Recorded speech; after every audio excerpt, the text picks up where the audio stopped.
Hello, Smiles volunteers. Today, Otis and I are going to show you how we tack up a horse using an English saddle. So before you start saddling your horse, you want to make sure that it's secured in cross ties in the barn aisle. And you also want to make sure that it's nice and groomed. So make sure when you look at the saddle area and the girth area that there's no dirt or debris that could get caught underneath the saddle.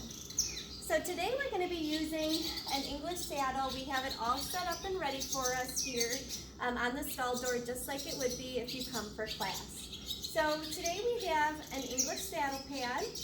We have a half pad. We've got the saddle itself, and then the girth. Typically it's going to be set up in exactly the way and the order that you're going to put it on the horse. So if you start from the top and work your way down, it's going to get on the horse in the correct order.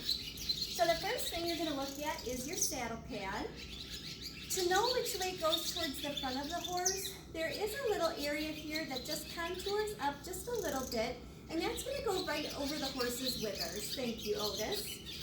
So when you look at your horse, this is going to go closest to the front of the horse. And when you look at your horse, he does have a nice set of withers here. You're going to think that your saddle pad should be covering the withers. So when you put your pad on, you're going to start up a little bit higher on the neck and just slide it back into place. But again, making sure the withers are covered. A good way to know that your saddle pad is in the correct position is to run your hand from the front of the pad down, and it should end up right in the middle of the horse's shoulder there, okay? There is also a nice little strip down the center of the pad, and if you just line that up with the center of the horse, it should be even on both sides. So once your pad is laying flat, then you're going to grab your half pad. Today we're using a gel pad. It's a Lamisil pad. This one can be confusing sometimes. When you look at the pad, the front of it kind of just bows out a little bit further than the back. That's going to go towards the front of the horse. And this one just gets set up and over the pad. Again, it's got a nice little center stripe here, so you can line that up right with the pad. Okay? So once that is on, it's time for the saddle. So what I like to do is make sure that my saddle gets on the horse as gently as possible. So to do that, I'm going to hold the saddle, and I'm going to put my left hand just a little bit farther down on the saddle flap so that I can tip it up and over. That just helps me not have to hold the saddle as high and risk knocking off all the pads on the way over. So I'm going to come over by my horse, I'm going to lift it up and over and just settle it into its position. I'm going to move Otis over just a little bit so that you guys can see it a little bit better.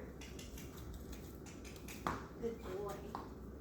Okay, so once your saddle is on, before you go to tighten the girth, what you're going to do is, you see this front part of the saddle here that's open?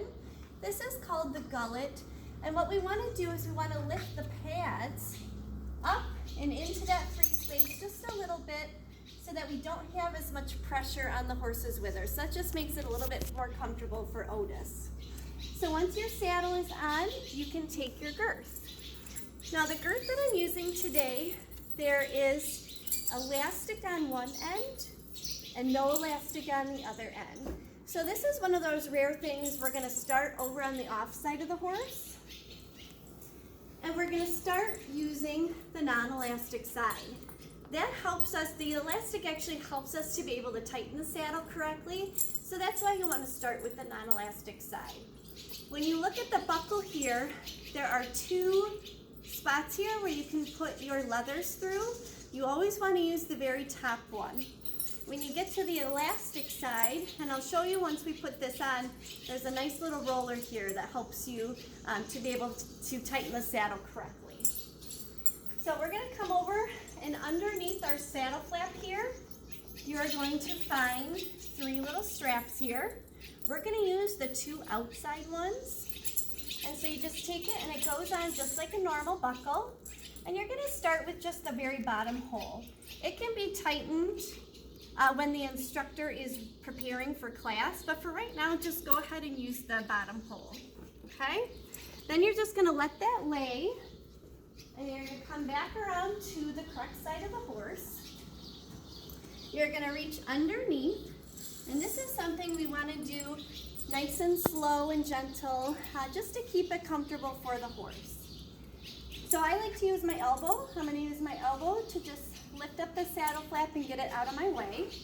And again, you've got your 3 straps here. You're gonna use the 2 outside.